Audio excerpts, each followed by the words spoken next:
Bonjour à toutes et à tous. Bienvenue donc à ce webinaire qui va être consacré majoritairement à la démat dans tous ses états, puisque c'est une problématique qui touche aussi beaucoup de sociétés, de collectivités aujourd'hui, et c'est un sujet donc d'actualité. Ce webinaire donc va durer à peu près 1 heure.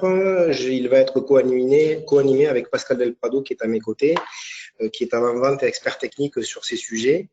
Et le propos va être un petit peu de vous refaire un état de l'art de la démat au travers d'exemples assez simples, quoi qu'il en soit, mais de montrer que le cœur d'une activité comme une gestion électronique de documents peut s'adjoindre différentes solutions dans l'écosystème qui vont permettre de gérer, on va dire, des problématiques de services transverse dans une entreprise.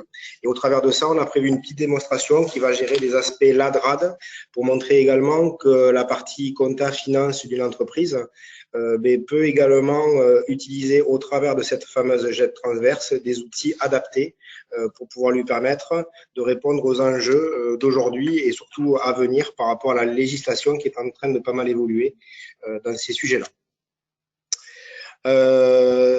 Merci donc à tous de pouvoir donc conserver vos questions pour la fin de la présentation, sachant que sur la plateforme GoToMeeting, vous avez la possibilité de chatter en bas à droite et donc de vous poser vos questions au fil de l'eau si vous le souhaitez. Dans tous les cas, nous y répondrons d'une façon générale à la fin pour essayer de conserver le temps qui nous est imparti et de faire des coupures inopportunes. Donc, tout d'abord, au niveau de la partie maths et de cette présentation, nous allons commencer par un petit pavé de qui sommes-nous. Alors, qui sommes-nous? C'est notre tandem historique que certains d'entre vous connaissent déjà, entre Bellara et Knowledge, qui est l'éditeur avec qui nous travaillons sur cette présentation, et plus particulièrement dans le monde de la GED transverse. Donc, pour revenir un petit peu sur l'histoire, Bellara, pour ceux qui connaissent pas, est une PME du Grand Sud-Ouest qui est localisée donc sur différents sites d'implantation géographique. Le siège est à côté de Biarritz. Nous avons une agence commerciale à Bordeaux et à Toulouse, un centre technique sur Pau, un expert technique sur Nantes, et nous allons très régulièrement sur Paris. Et nous avons ouvert en 2016 une agence en Polynésie. Nos 3 activités principales se tournent autour de 3 lignes de service qui sont intégration de services, BI et Collab. Et nous avons également une activité à part entière d'éditeur de logiciels sur une activité autour de la supply chain. L'activité principale de l'entreprise est à peu près coordonnée sur ces 3 lignes de service en termes de people. Sur les 3 activités, puisque nous sommes 30 collaborateurs, vous mettez 10 collaborateurs dans chaque ligne de service et vous n'êtes pas loin globalement de l'activité en production que vous allez retrouver sur le terrain. Nous avons des clients dans tous les secteurs d'activité, comme vous pouvez le constater. Ces clients-là nous permettent aujourd'hui, d'une part, de déployer l'ensemble de nos compétences et quelque part aussi d'être des références dans des secteurs clés. Mais quoi qu'il en soit, aujourd'hui, il n'y a pas de différenciation. On traite aussi bien tout ce qui est public que privé, comme vous pouvez le voir sur ces différents slides, avec des grands noms de sociétés, de grands logos avec qui nous sommes très fiers de travailler depuis quelques années. Nous allons aujourd'hui faire un focus plus particulièrement sur la ligne collaborative dans laquelle nous retrouvons la solution Knowledge avec son produit phare qui est Elise, qui est également doté d'un autre outil dont on parle moins mais qui est un outil à part entière qui s'appelle Doc Factory, dont on va parler juste après pour tout ce qui est ossérisation. Les produits que vous retrouvez tout autour de ce slide ont pour certains un compagnonnage natif avec Knowledge et je parle en particulier de la partie ABI qui est la solution qu'a retenue Bellara pour intégrer toutes les solutions de l'ADRAD. Il y a d'autres solutions au marché ou sur le marché aujourd'hui, mais nous avons aujourd'hui une expérience avec ces solutions-là. Nous avons déployé également des solutions Cofax chez un de nos clients référents et types. Au-delà de cette ligne collaborative, ce qui nous permet aujourd'hui d'être crédibles sur ces sujets et en particulier de la GED, c'est que nous avons une méthodologie et autour de cette méthodologie, nous faisons ou nous réalisons des projets sur mesure pour des clients. donc en nous servant bien évidemment de solutions d'éditeurs du marché. Mais quoi qu'il en soit, la petite patte que Bellara peut amener dans ce genre de contexte, c'est avant tout de fonctionner avec une méthodologie qui a fait ses preuves sur différentes typologies de projets, et ce, sur toutes nos lignes de service. Le propos, c'est d'arriver, in fine, à avoir un projet opérationnel qui répond à toutes les attentes qui ont été décrites avec le client dans une partie de spécification technique et fonctionnelle, et qui nous permet ensuite d'en assurer la TMA si le client le souhaite. Les facteurs clés de succès sont très simples, mais ils sont représentés sur ce slide au niveau des trois brins que vous retrouvez face à vous. Donc, nous avons une adéquation fonctionnelle avec une solution que l'on connaît bien. Nous avons une partie spécification qui va fortement être orientée côté métier, ce qui va amener une connaissance des problématiques du client et en fonction de ça, la mise en adéquation de la solution ELISE. Et nous appuyons donc sur des solutions qui sont reconnues sur le marché au travers aussi bien de NeoLedge pour la partie GED que la partie ABI sur les aspects LADRAD quand on utilise cette fonction-là. Je vais vous présenter rapidement la solution et en tant que telle, Pascal peut réagir s'il le souhaite à mes côtés. La solution ELISE en tant que telle, comme vous avez compris, comme j'ai pu le dire en préambule, va être au centre des interfaces ou des interopérabilités applicatives que l'on va trouver. Donc, ça veut dire quoi? Ça veut dire que la solution de GED va permettre, comme on le voit sur ce slide, de recevoir des éléments qui vont arriver à la fois des numérisations ou des copieurs multifonctions que l'on peut avoir, mais également de RP, de documents externes au travers de la fonction LADRAD. Tout ceci va être injecté à un moment donné dans la GED et va pouvoir à un moment donné ressortir avec un cercle vertueux, soit sur des systèmes d'archivage de type SAE, soit vers des applications métiers ou via des web services si vous le souhaitez. Comme on le voit sur cette animation, et d'une façon assez claire, chaque module a sa fonction ou son efficience, et le fait c'est que ELISE est au cœur de toute cette activité et va permettre de répartir, de suivre, de tracer tout ce qu'il va pouvoir y avoir comme interaction entre les applications et les utilisateurs qui vont utiliser la solution. Ce que je pouvais dire également, avant de passer à la partie démonstration, qui est quand même le cœur de cette présentation, c'est que Bellara et NeoLedge, qui se connaissent maintenant depuis plus de 2 ans, ont différentes réalisations qui sont à leur actif. Le but de la ligne collaborative avant tout chez Bellara, ça a été de pouvoir maîtriser des outils de collaboration, de répondre à des besoins qui sont liés à des nouvelles organisations, puisque toutes les entreprises avec lesquelles on travaille sont en train de muter pour se mettre de plus en plus dans un axe directement de production entre des outils métiers et des besoins qui sont soit internes, soit externes. Et également d'avoir des outils de collaboration, puisque de plus en plus, l'efficience d'une GED dans une entreprise, c'est de pouvoir mieux collaborer avec, certes, des documents qui sont plus dématérialisés que ce qu'on pouvait avoir précédemment, mais quoi qu'il en soit, ça reste avant tout un moyen de collaborer sans avoir à se déplacer avec des papiers et des kilos de papier dans des cartons. La référence, donc, a été naturelle chez nous, le référencement a été naturel. Pourquoi choisir Archimède et NeoLedge, puisque NeoLedge est le nom commercial de la solution ELISE qui est édité par Archimède. Mais ça a été avant tout de trouver un outil simple d'utilisation, convivial, avec des capacités d'évolution vers ces produits tiers dont je parlais tout à l'heure, que sont la LADRAD par exemple, ou des interfaces avec des applications métiers au travers de web services. Et au travers de tout cela, nous avons trouvé très rapidement, par rapport à notre expérience avec d'autres produits, que c'était quelque part une solution qui répondait à tous ces enjeux.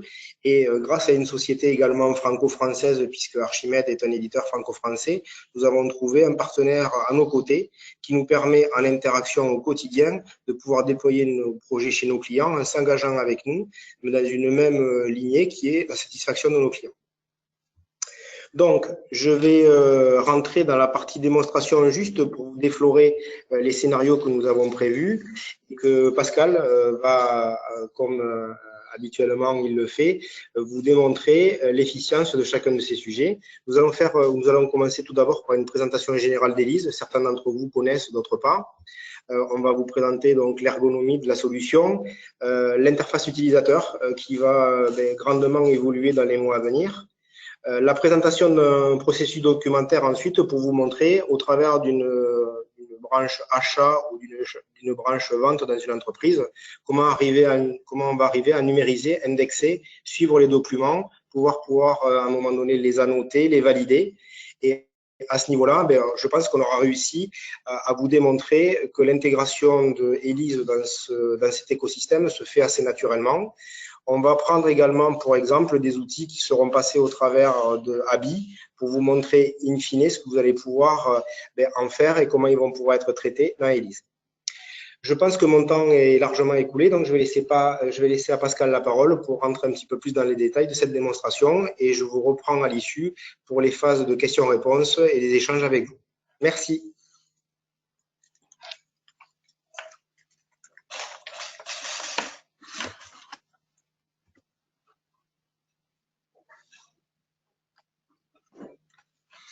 Bonjour.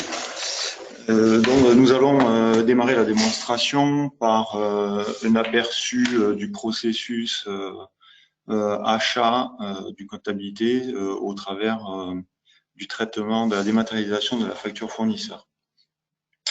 Donc, nous allons nous connecter à Élise à travers une interface ici qui est une interface de démonstration qui représente l'organisation d'une fondation, ce qui nous permet en fait de nous trouver dans un environnement qui est entre une collectivité et une entreprise privée.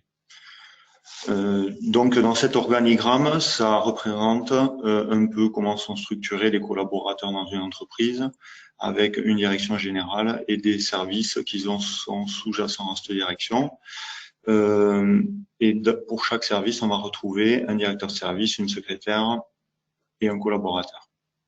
Si je me connecte en tant que service comptable dans la solution, donc un directeur de service va pouvoir voir tous les documents issus de son service, que ce soit des documents qui sont adressés à lui-même, au service de manière impersonnelle ou aux collaborateurs qui appartiennent à son service. Donc ici, je suis donc connecté en tant que service comptable. Je le vois dans cette partie gauche, en fait, qui me dit dans quelle boîte à lettres d'Élise, parce que c'est la notion de boîte à lettres tout comme une messagerie électronique, qui me dit dans quelle boîte à lettres je suis positionné. Et je vois de suite que déjà, j'ai possibilité de me connecter à d'autres boîtes à lettres, c'est-à-dire à ma boîte aux lettres personnelle, qui, elle, va recenser toutes les tâches que j'ai à faire de manière nominative, ou je peux aller dans la boîte à lettres des collaborateurs de mon service. D'accord ? Donc, si je reviens au niveau du service comptabilité, sur la partie gauche, j'ai en jaune, j'ai des bannettes. En fait, des bannettes, ce sont des dossiers dans lesquels vont être classés des documents pour lesquels j'ai une action à effectuer. Je dis bien des documents pour lesquels j'ai une action à effectuer. Donc, par exemple, dans la bannette nouveau, je vais avoir une nouvelle tâche à effectuer. C'est pas un nouveau document, c'est une nouvelle tâche. Sous facture fournisseur, ça, c'est des bannettes que l'on peut personnaliser dans l'outil en fonction d'un besoin métier. En l'occurrence ici, traitement de facture fournisseur, nous avons représenté des bannettes qui vont illustrer les étapes du workflow, en fait, de validation des factures fournisseurs. Sur cette partie gauche des bannettes, donc, je vais trouver d'un nouveau un document au centre. Ces documents sont représentés sous forme de liste, sous forme de vue, on peut appeler ça, avec des colonnes qui sont personnalisables aussi en fonction des bannettes. Si je double-clique sur un document, je vais ouvrir ce que l'on appelle dans Élise la fiche Élise. Cette fiche Élise, elle va contenir le document lui-même, qui ici est une facture fournisseur. Le document dans Élise est, quel que soit son format d'entrée, il est transformé par DocFactory en PDF texte, donc PDF A, on appelle ça. Pourquoi? En fait, c'est pour pouvoir être indexé. En fait, c'est l'OCR qui va transformer un document en PDF-A, tout ça pour être indexé dans l'application. Sur le deuxième onglet, je vais trouver sur la première partie les métadonnées communes à tous les documents, avec les champs du destinataire, la référence, l'objet, l'état du document, etc. Sur la deuxième partie, je vais avoir ici les métadonnées qui sont spécifiques au type de document. Le type de document, je l'ai ici, achat facture fournisseur. Donc, par exemple, dans notre cas, je vais avoir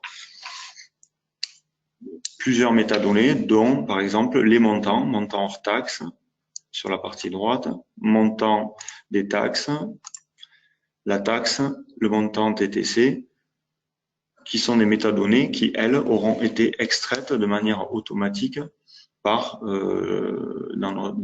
tout cas dans notre architecture, par la LAD ABI, ou dans le cas d'autres clients comme InVivo, on s'est interfacé avec une LAD qui était Cofax. Sur la partie basse, je vais avoir mon document lui-même, c'est-à-dire celui qui a été numérisé, qui est à ce niveau. Puis, je vais avoir les documents qui vont être liés à mon document numérisé. C'est-à-dire qu'on est capable, Élise, on est capable de dire à Élise, quand deux documents ont la même métadonnée, fais en sorte de faire du chaînage et de lier ces documents entre eux. En l'occurrence ici, c'est l'affaire, le numéro d'affaire.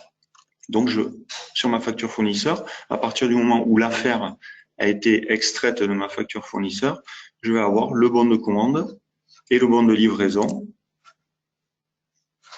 qui sont liés à ma facture. Donc, si je clique, par exemple, sur la ligne bon de commande, sur la petite loupe, je vais pouvoir ouvrir mon bon de commande et contrôler, par exemple, dans ce cas-là, que mon bon de commande correspond à ma facture fournisseur qui est sur le premier onglet. Sur la troisième partie, je vais avoir en fait le suivi du document, c'est-à-dire l'historique de tout ce qui se passe en termes d'action, de chemin de suivi, de workflow, de processus aussi, on peut dire, durant la validation ou le traitement de mon document. Troisième onglet, c'est un onglet processus dans lequel je vais avoir le processus qui a été affecté à mon document. Donc ici, processus très simple, ma facture fournisseur arrive, elle est envoyée à la comptabilité pour traitement et elle est envoyée à la direction des opérations pour information. Donc moi, je suis connecté en tant que comptabilité, donc je suis dans cette première étape dans laquelle on me demande de valider la facture. En effet, sur la partie droite, en haut à droite, ici, j'ai des boutons accepter, refuser et terminer. De la même manière, si je me déconnecte et que je me connecte en tant que, alors le deuxième, c'était la direction des opérations, voilà, des opérations ici. Si je me déconnecte et que je me connecte en tant que direction des opérations,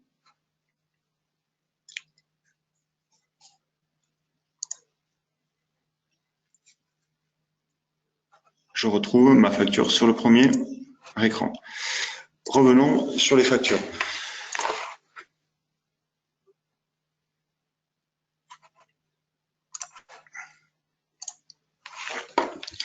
Je vais vous montrer maintenant le deuxième volet sur la partie gauche, puisque je vous ai dit que sur la première partie, nous avions des bannettes dans lesquelles étaient classés les documents pour lesquels j'ai des tâches effectuées. Quid des documents pour lesquels je n'ai rien à faire ou pour qui, par exemple, si je vais dans terminer, j'ai effectué toutes les tâches. En fait, tous ces documents, c'est-à-dire la navigation dans la GED, se fait à travers les plans de classement. Onglet du bas. Dans ces plans de classement, en fonction des métadonnées qui auront été renseignées sur le document, je vais pouvoir créer de manière dynamique des filtres qui vont pouvoir être enregistrés pour être appelés. Par exemple, si je clique sur le plan de classement qui est affaires type, je vais pouvoir avoir un filtre sur tous les documents par numéro d'affaire. Ici, si je prends l'affaire 216 0221, qui était l'affaire pour laquelle nous avions notre facture ici, je peux retrouver, à partir de ce numéro d'affaires, le document du projet lui-même, qui était la construction d'une éolienne, mais je vais aussi retrouver le devis, la commande, un deuxième devis, une deuxième commande, un bon de livraison, en fait. Vraiment avoir une vue à 360 degrés autour de cette affaire.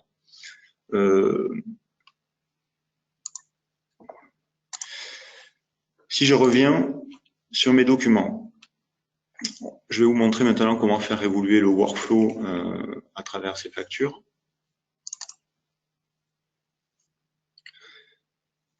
Sur mon onglet processus. Partons du principe que par défaut, nous avons une étape, un processus à ici une seule étape où la facture arrive, on demande de la validation à la comptabilité. Étant donné par exemple que le montant est supérieur à 3 000 €, je vais pouvoir interagir à travers mon processus pour demander une opération, par exemple, à un service, donc en l'occurrence ici la direction des opérations, pour lesquelles je vais leur demander une tâche de validation pour contrôler le service fait. Et je valide.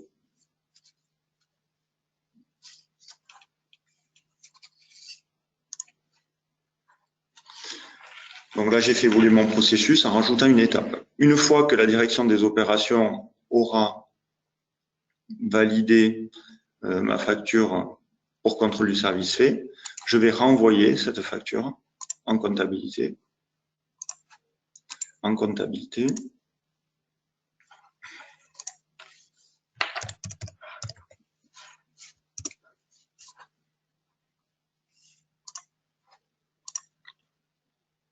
Pour valider le service fait et donc effectuer le paiement.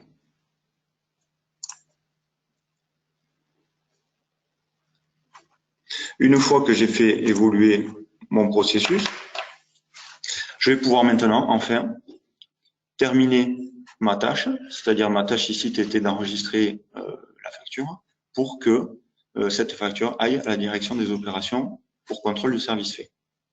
Je fais terminer.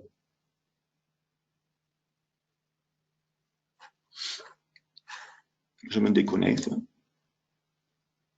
Je vais au service des opérations.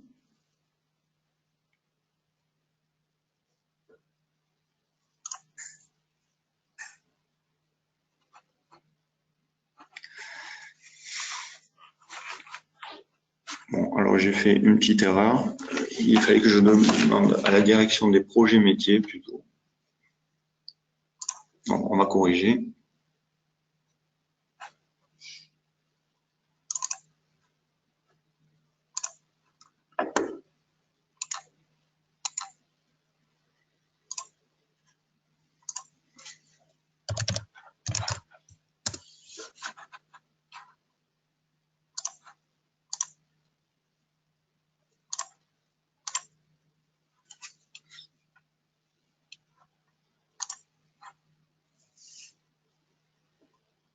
Voilà.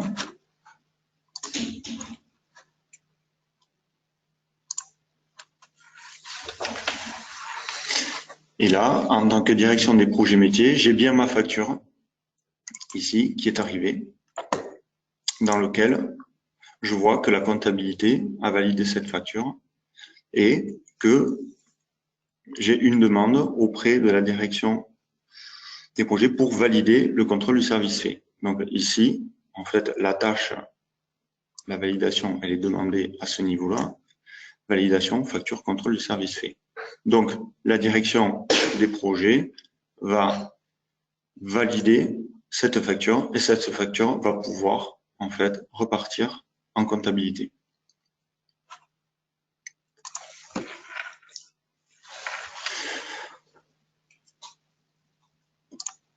Si on repart en comptabilité, on va retrouver notre facture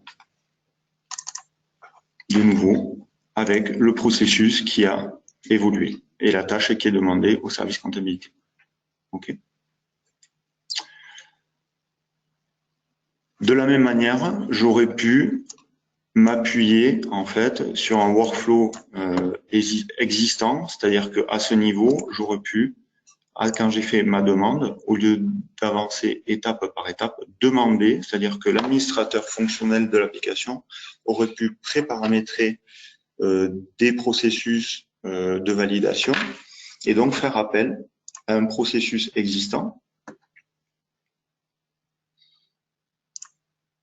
Par exemple, ici, j'ai deux processus mis à disposition. Un pour demander le BAP, par exemple, des factures fournisseurs que je choisis, que j'insère, que je peux même, par exemple, comme je suis en compta, je peux même effectuer quelques modifications si je veux, et je valide.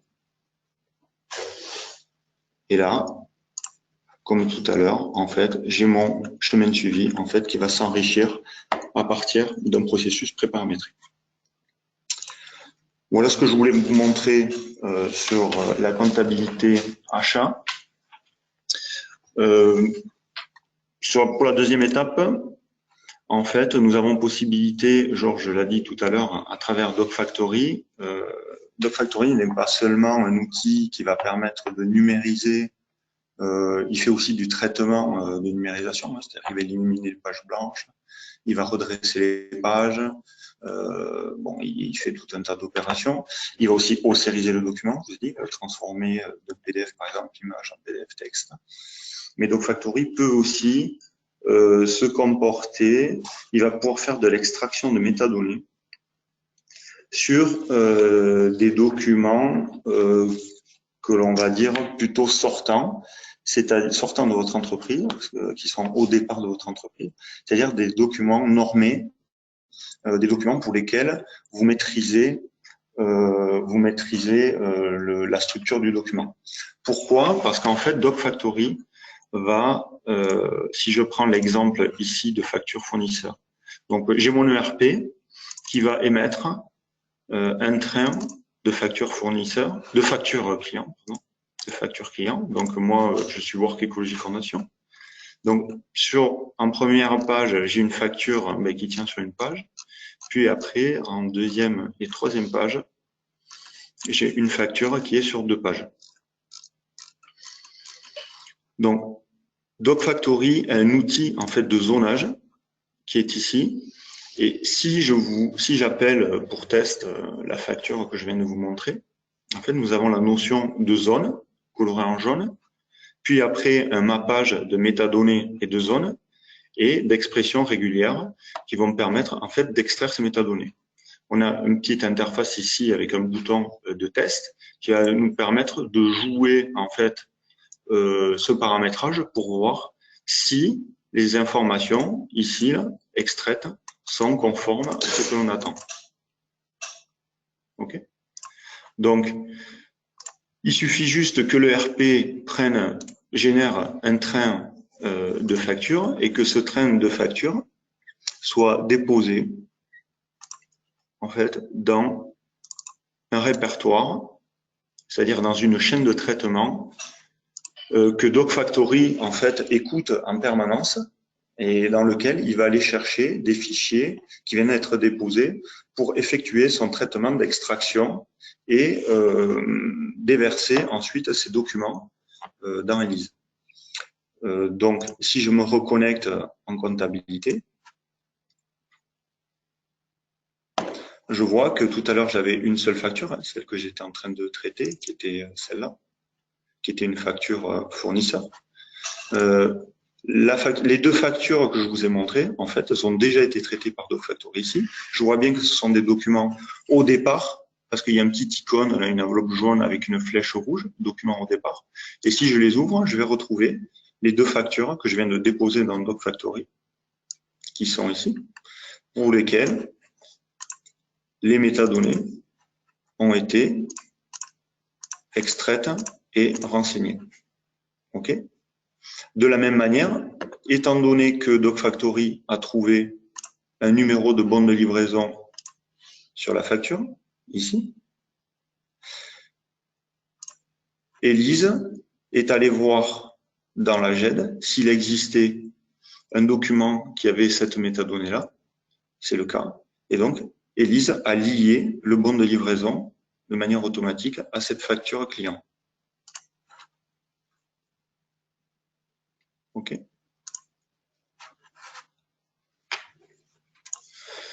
Voilà ce que l'on voulait vous montrer à travers les factures fournisseurs et les factures clients. L'avantage de DocFactory sur ce type de besoin, c'est que DocFactory, en fait, la LAD a un coût à la page, alors que DocFactory, lui, le module, c'est un module pour lequel la licence a un coût unitaire à l'achat et qui n'est pas calculé sur une volumétrie.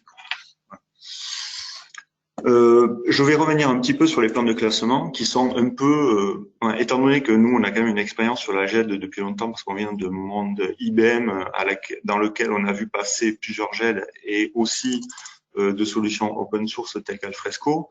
On voulait revenir pour finir sur les plans de classement qui sont vraiment un point sur lequel Élise se démarque des autres solutions puisque comme je vous l'ai dit, les plans de classement vont permettre en fait de gérer des documents de manière dynamique et de pouvoir se créer ses propres plans de classement.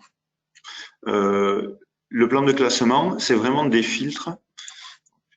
J'ai pas mon interface, hein, je vais me connecter en tant qu'administrateur.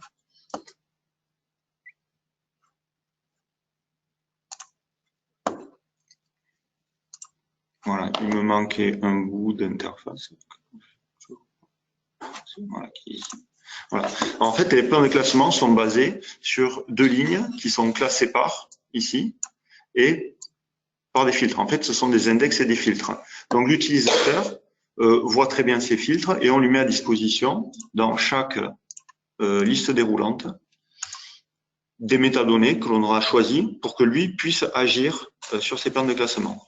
Par exemple, si je reprends mon affaire par type, si je déroule le plan de classement affaires par type, je les ai classés par affaire et par type de document. Si je vois mon filtre, j'ai affaire ici et j'ai type. Si je veux avoir mes documents par date, avoir un troisième niveau par date, il suffit juste que je change la liste déroulante et que je valide. Ainsi, sur la partie gauche, si je déroule une affaire, je vais donc avoir maintenant mes documents par affaire, type, puis par date. Je me rends compte qu'en fait, c'est du 1 pour 1. Donc, je me dis, ben, la date, je vais la passer, au lieu d'avoir type et date, je vais passer la date en second. Et puis, le type, après tout, ça m'intéresse pas, je veux juste les avoir par date. Donc, je valide. Et maintenant, j'ai mes documents par affaire et par date.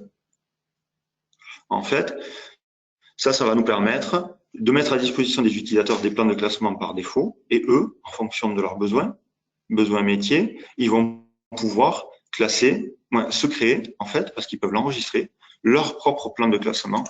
Et par exemple, se le mettre de côté pour le reprendre ultérieurement par rapport à son besoin métier. Et là, donc, je le valide. Et je vais pouvoir retrouver mon plan de classement ici dans classement personnel et j'aurai bien mon affaire date. Voilà ce que je voulais vous montrer, moi, en termes de démonstration. Je repasse la parole à Georges. Merci Pascal pour cette présentation en tant que telle. On va repasser sur le PowerPoint juste pour terminer. Alors, bien sûr, je voulais en fait résumer deux, trois choses pour que ça soit bien clair en fait pour tous les auditeurs. La solution Élise, donc, est une solution qui se déploie sur des serveurs et qui est attaquable par des browsers web dans lesquels, en fait, on va se connecter sur le serveur. Donc, ça va donner tout de suite une souplesse d'utilisation et une gestion du parc de licences et d'informatique en tant que tel qui est beaucoup plus simplifiée qu'en ayant à chaque fois des licences et des clients lourds.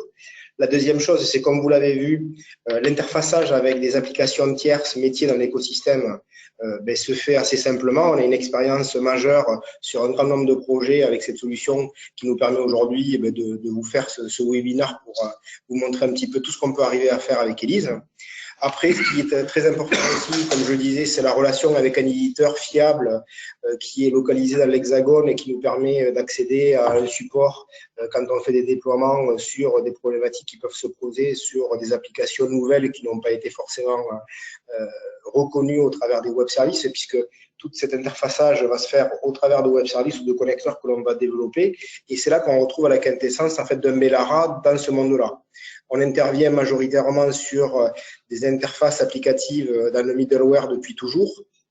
Et il est évident que dans ce contexte-là, ça a une valeur inestimable puisque ça permet, au travers d'un produit standard du marché, de pouvoir l'interfacer avec multiples applications, multiples métiers. C'est pour ça que cette application-là utilise et est utilisée largement, aussi bien dans le privé que dans le public. Et nos clients aujourd'hui peuvent se galvauder d'être dans un monde ou dans l'autre. Le fait est, c'est que Elise répond dans la majorité des cas à leurs attentes. Au travers de cette présentation, il s'est peut-être où il a germé dans vos esprits des questions que vous vouliez poser. Donc, c'est un petit peu maintenant que la séance des questions-réponses va commencer. Donc, vous avez pour ce faire une petite partie sur la droite du GoToWebinar qui vous permet de chatter. Et ça va vous permettre par ce biais-là d'interagir avec nous et par ce biais-là d'essayer de répondre à un maximum de ces questions à vos côtés. J'espère que déjà dans cette partie présentation rapide, vous avez vu l'interfaçage, vous avez vu l'ergonomie. Comme je disais en préambule, l'ergonomie de la partie utilisateur va évoluer avec une nouvelle version sur début 2017 qui va amener une convivialité un petit peu différente de celle qui existe aujourd'hui, mais les fonctionnalités intrinsèques du produit vont rester. Bien sûr, la partie mobilité fait part belle à ces différents projets et bien sûr, nous y répondons dans le contexte d'Elise. Mais pour autant, je ne veux pas d'ores et déjà répondre à un certain nombre de vos questions. Je vous laisse les poser et on reste en stand-by avec Pascal pour y répondre l'un ou l'autre suivant la technicité de vos questions.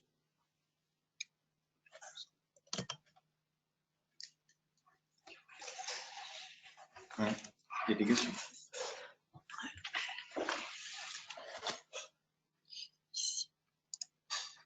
Alors, des premières questions sont arrivées, donc je vais me permettre de les édicter pour permettre soit à Pascal, soit à moi d'y répondre. La première est la suivante.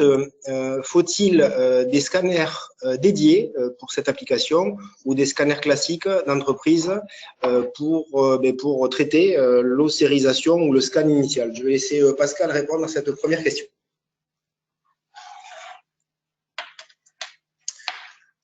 Donc côté scanner, en fait, il suffit juste d'avoir un scanner qui fait du 300 dpi, ce qui est à peu près la base de tout scanner. C'est pas une particularité. Et après, il faut que le scanner puisse faire du scan, qu'il ait une fonction en fait scan to folder, c'est-à-dire qu'il puisse générer un fichier et le déposer sur un répertoire qui est sur le réseau de votre entreprise.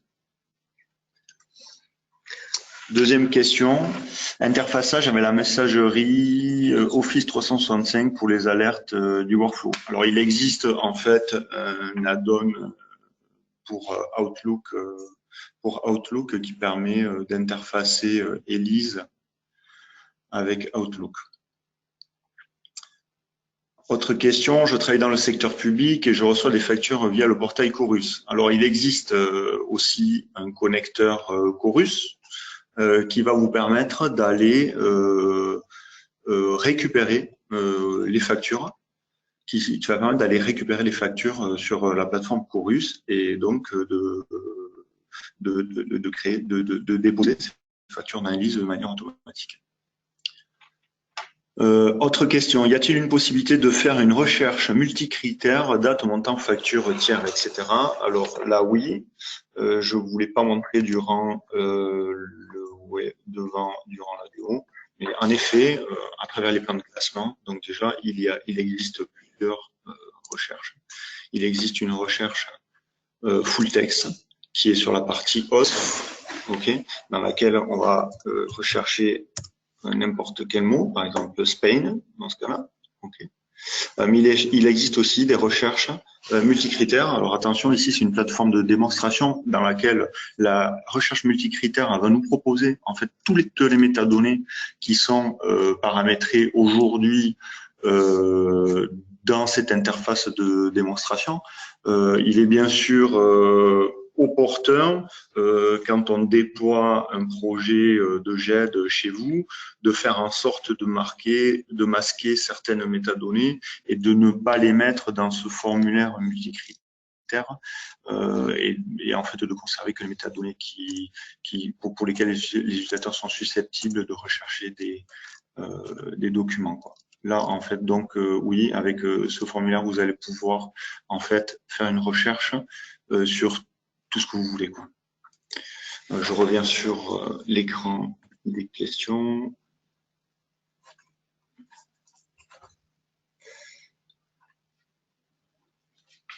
Alors, la base tiers non coordonnées modalités sont mises à jour dans l'ERP ou dans ELISE.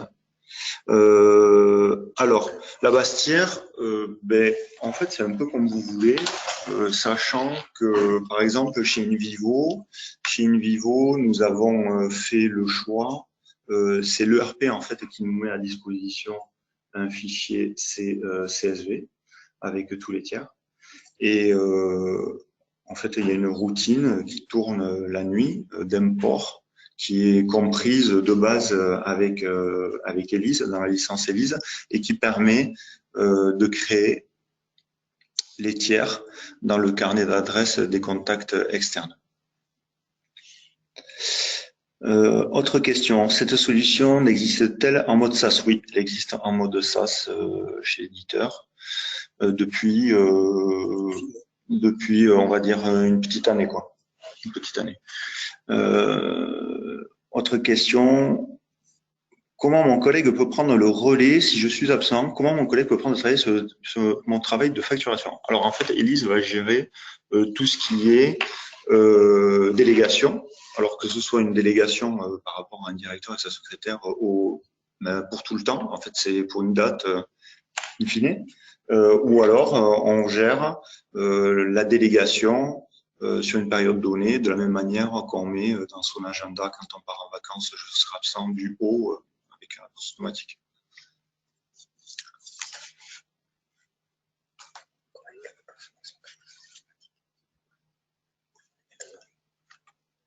Y a-t-il d'autres questions?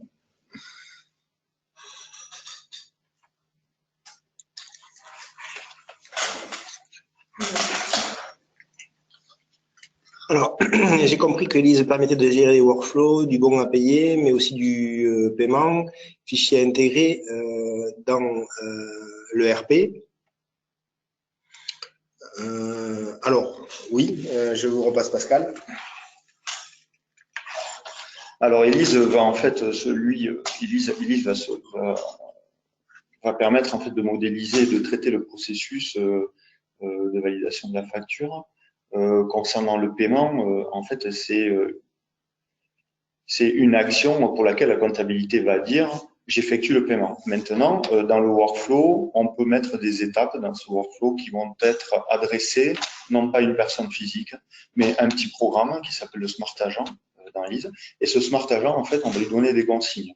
Donc, par exemple, quand je vous ai montré que les documents pouvaient être liés parce qu'ils partagent une métadonnée commune, c'est le Smart Agent qui réalise cette opération. De la même manière, ce Smart Agent peut appeler une routine que l'on aura créée et grâce au web service, on pourra aller consigner dans l'ERP que le paiement a été effectué.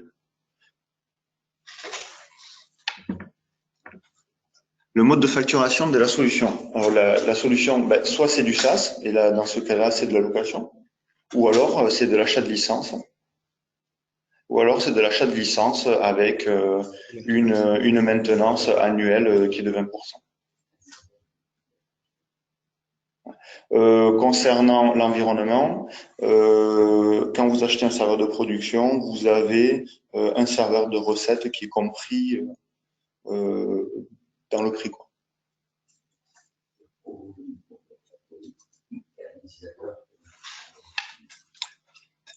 Côté mode de facturation, c'est à peu près tout. Concernant, en fait, vous avez deux licences. Vous avez vous avez la GED proprement dite qui est ELISE, qui elle va avoir une licence qui n'est pas liée à une volumétrie. Et en termes de numérisation, c'est DocFactory qui lui a un prix qui est au nombre de pages par mois.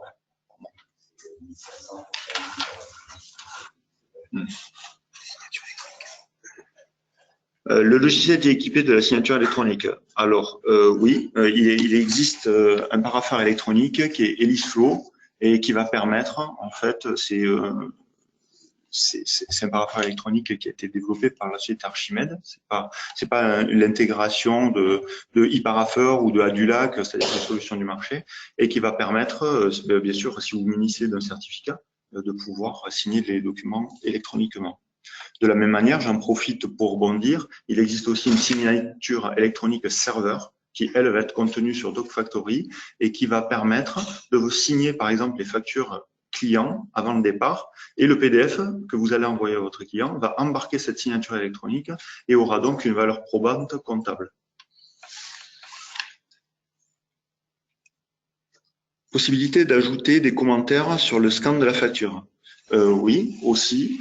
En fait, sur le module, en fait, sur les personnes qui ont besoin d'interagir avec les documents, que ce soit pour l'édition en ligne de documents au format Word, comme des courriers de départ ou des documents internes, ou qui vont devoir apposer des commentaires sur les PDF qui ont été numérisés, il existe en fait sur le poste client un petit module qui est ArchiDocMaker, qui va donc permettre de faire des annotations via Acrobat Reader ou Acrobat DC sur les PDF.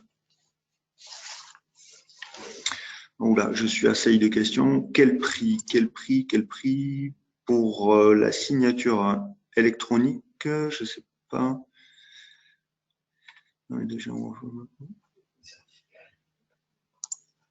Monsieur Milon, en fait, le prix, je ne vois pas ce que vous voulez dire.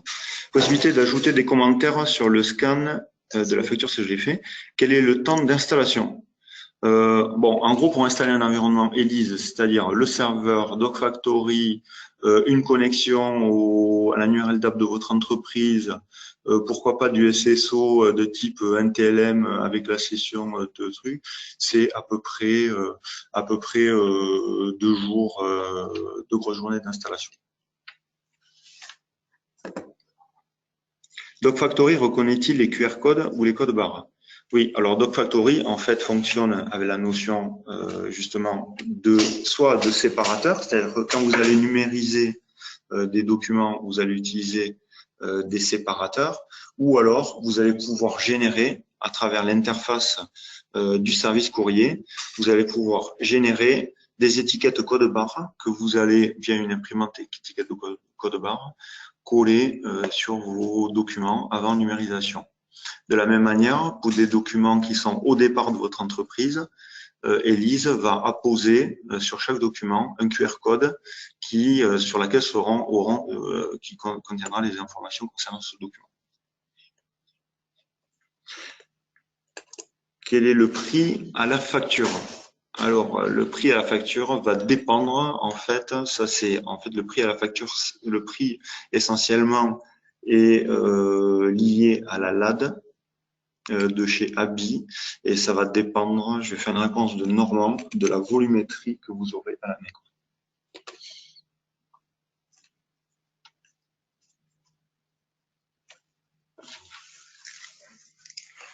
Si je peux me permettre sur ce dernier sujet, donc effectivement les éditeurs de solutions qui vont permettre de donner cette facilité de la DRAD ou autre, c'est un petit peu comme votre banquier, il veut savoir en fait ce que vous avez dépensé dans l'année pour vous accorder tel ou tel niveau de découverte sur votre carte bleue. L'avantage que l'on a, c'est qu'on peut le négocier en amont, donc quelque part pour vous, c'est quelque chose qui ne sera pas inconnu. Bon, pour autant, dans tous les cas, ça dépend des éditeurs et l'avantage, c'est que la solution ABI, c'est pour ça que nous l'avons référencé également, est un très bon rapport qualité-prix du marché. Donc ça, après, on pourra en discuter au cas par cas. Juste pour revenir sur la partie des délais des déploiements de projets dans l'environnement ELYSE. Donc aujourd'hui, ce qu'il faut savoir, c'est que notre expérience nous permet de vous faire le retour suivant. Un projet, globalement, entre sa phase de validation, les fameuses spécifications techniques fonctionnelles, le déploiement, la recette, c'est globalement 3 mois. Donc, même si le déploiement d'un serveur en tant que tel et de la solution logicielle va prendre que quelques jours, il y a toute la partie spécification technique, fonctionnelle, les itérations, les validations avec vos services métiers. Tout ça prend un certain temps. Après, on peut le phaser par lot pour aller plus ou moins vite si vous avez effectivement des contraintes. Aujourd'hui, on a des clients qui nous ont dit qui n'avaient pas 3 mois pour démarrer une phase pilote. Dans ce cas-là, on s'inscrit avec vous dans un avant-projet qui va nous permettre d'édulcorer toute la partie phase d'installation et d'intégration, de l'industrialiser de telle sorte qu'on puisse déployer les services par lot. C'est ce qu'on a fait entre autres chez InVivo, mais c'est ce qu'on a fait également chez d'autres clients. Donc par rapport à ça, on s'adapte et c'est pour ça que je rebondis avec la partie projet que j'ai évoquée au départ et les enjeux de réussite de ce genre de projet.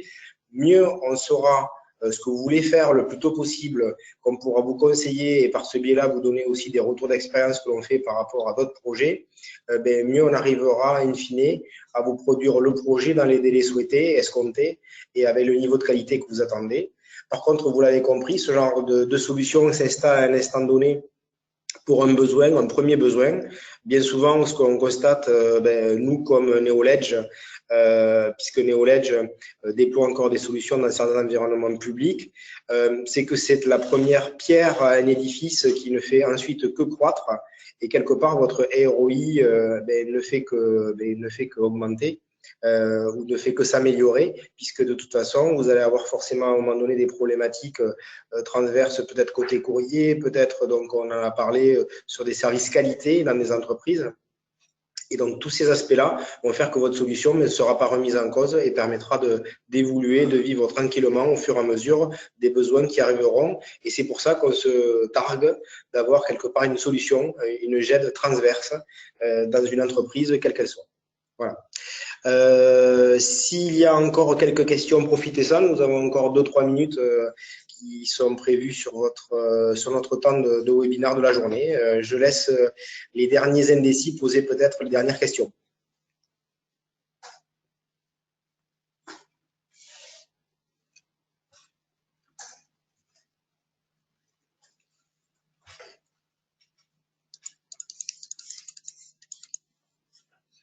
Alors après, une dernière information également, ces sujets deviennent d'actualité, d'où la question qui est arrivée à un moment donné dans le workflow des questions concernant la partie chorus, puisque certains d'entre vous sont déjà des entités qui travaillent avec l'État, d'autres vont devoir y venir, d'autres vont vis-à-vis de la législation se mettre au pas. Donc la partie chorus est un élément majeur. On n'a pas trop parlé de mobilité. J'ai pas vu la question revenir, mais je vais faire juste une aparté pour conclure sur ce sujet-là. Donc sachez que ELYSE existe pour des formats de décideurs sur des formats tablettes ou smartphones en tant que tel. Qu'elle est par ce biais-là intégrée avec une interface qui ressemble de plus en plus à Windows 10, donc avec des petites fenêtres de couleurs dans lesquelles vous allez retrouver vos tâches à traiter, etc. Et que ça devient un outil totalement mobile à utiliser au quotidien, sans modération, si je puis dire, et sans ordonnance. Sur ces entrefaites, je vais vous libérer les uns et les autres puisque nous sommes arrivés à la fin de ce webinaire. Il n'y a pas d'autres questions qui sont venues agrémenter la fin de cette présentation. Donc, je vous remercie à toutes et à tous d'y avoir participé. Je vous souhaite une très bonne journée et j'espère avoir l'occasion et la chance de vous recroiser pour vous présenter, pourquoi pas ELYSE, puisqu'on fait souvent des POC chez des clients pour valider l'interfaçage avec telle ou telle application. Et par ce biais-là, qu'on arrivera à vous amener avec nous parmi nos nombreux clients de ELYSE. Bonne fin de journée à toutes et à tous. Très bonne semaine et à très bientôt. Au revoir.